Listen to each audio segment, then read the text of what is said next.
ये कहानी उस व्यक्ति की है जो बहुत साल के बाद वापस आया था। उसका जीवन कुछ काम करने के लिए बना हुआ था, जिसको वह अधूरा छोड़कर गया था। आज जब वह वापस आया तो अपने बचे काम को वह पूरा कर पाएगा। उस गुफा का रास्ता आज भी उसे याद है जब वह अपना दूसरा जन्म ले चुका है। फिर भी उसे यह जगह कैसे याद है?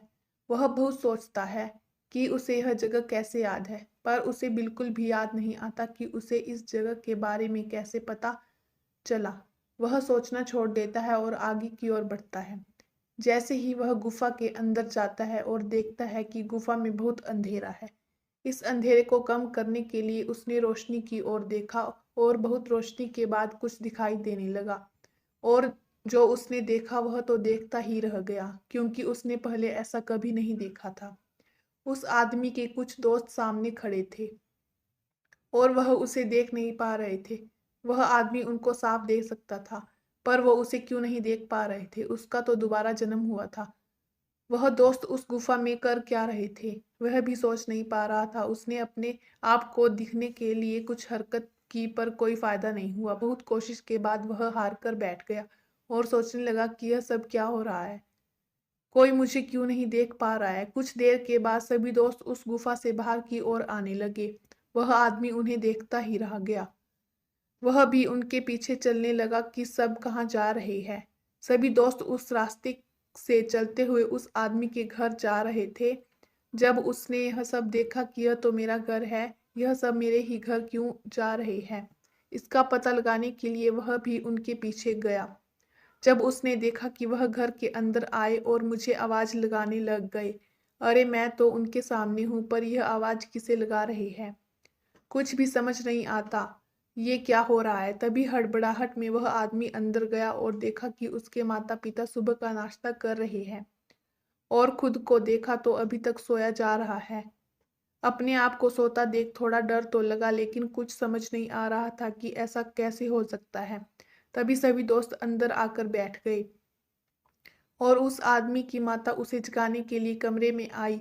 और जैसे ही उन्होंने उसे जगाया तो उस आदमी की आंखें खुल गई और सोचा कि अरे ये तो कोई सपना है। अपनी माता से पूछा कि क्या मेरे दोस्त आए हैं? तो माता ने कहा हाँ, बाहर बैठे हैं, तुम्हें कैसे पता? और यह सुनकर वह आदमी बेहोश हो गया। जिसे वह सपना समझ रहा था वह सब सच था। यह बात उस समय की है जब मैं पहली बार अपने दोस्त के गांव में आया था। गांव में जाना मुझे बहुत अच्छा लगता है, मगर इस गांव में मुझे कुछ ऐसा नजर आया था। तब से गांव में जाने के बारे में सोचने से ही डर लगता है। बात उस दिन की है जब हम दोनों दोस्त गांव में पहुंच गए थे। उसी रात की बात है, हमने खाना खा लिया था, शाम हो गई थी। मेरा दोस्त मुझे अपने दोस्त से मिलाने के लिए लेकर गया था। उस वक्त गांव में बिजली नहीं आ रही थी, वैसे भी बहुत कम बिजली गांव में आती है। कुछ खास नजर नहीं आ रहा था। हम दोनों चले जा रहे थे। उसका घर कुछ दूरी पर था। मेरा दोस्त आगे चल रहा था, मैं उसके पीछे जा रहा था, क्योंकि मुझे नहीं पता था कि उसका घर कौन सा होगा। हम दोनों पहुंचने वाले थे, लेकिन किसी ने मेरा हाथ पकड़ लिया। मैंने साथ में देखा था, मगर कोई नजर नहीं आ रहा था। भले ही बिजली नहीं थी, मगर हम कुछ दूरी तक देख सकते थे, क्योंकि चांद की रोशनी में नजर आ रहा था। मगर जिसने मेरा हाथ पकड़ा था वह कौन था, क्योंकि नजर कोई नहीं आ रहा था।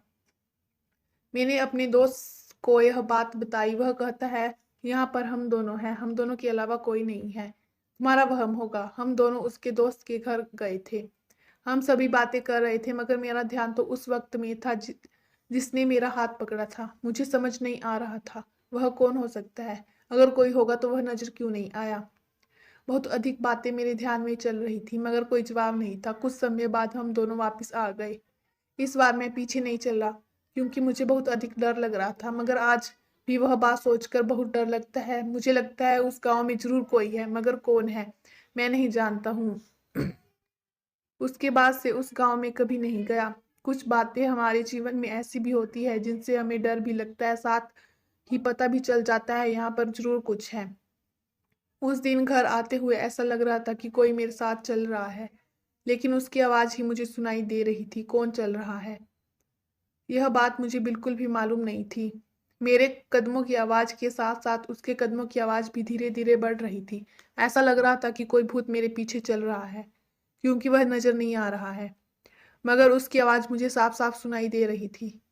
जितनी बार भी पीछे मुड़कर देखना चाहा, उतनी बार मुझे कुछ नज़र नहीं आया। मुझे तो ऐसा ही लग रहा था कि यहाँ पर कोई भूत है जो दिखाई नहीं दे रहा है। लेकिन वह लगातार चल रहा है। किसी भी वस्तु का एहसास तब होता है जब उसकी आवाज़ आती है या वह हमें दिखाई देती है। लेकिन इसकी तो सिर्फ आवाज़ ही सुनाई दे रही थी। रात का समय हो चुका है, जल्दी घर की ओर जाना था। शायद यही ठीक रहेगा। क्योंकि पता नहीं रात के समय में कौन मेरे पीछे चल रहा है। काफ़ी देर चलने के बाद जब घर आया तो घर के अंदर जाने के बाद मुझे वह कदमों की आवाज़ बिल्कुल भी सुनाई नहीं दे रही थी। लेकिन आज मुझे इस बात का एहसास हो गया था कि शायद कोई तो मेरे पीछे चल रहा था। अगले दिन ऐसा बिल्कुल भी नहीं हुआ। शायद पिछले दिन की बातों से ऐसा लग रहा था कि उस दिन मेरे साथ चल रहा है। लेकिन उसके बाद मैंने उसकी आवाज़ कभी नहीं सुनी। कुछ बातें भूतों की ऐसी होती है जिन पर ध्यान देने की ज़रूरत नहीं होती है, लेकिन जब आपके सामने ऐसी समस्या खड़ी हो जाती है तो आपको सोचना पड़ता है कि कहीं कोई भूत तो नहीं है मेरे पीछे।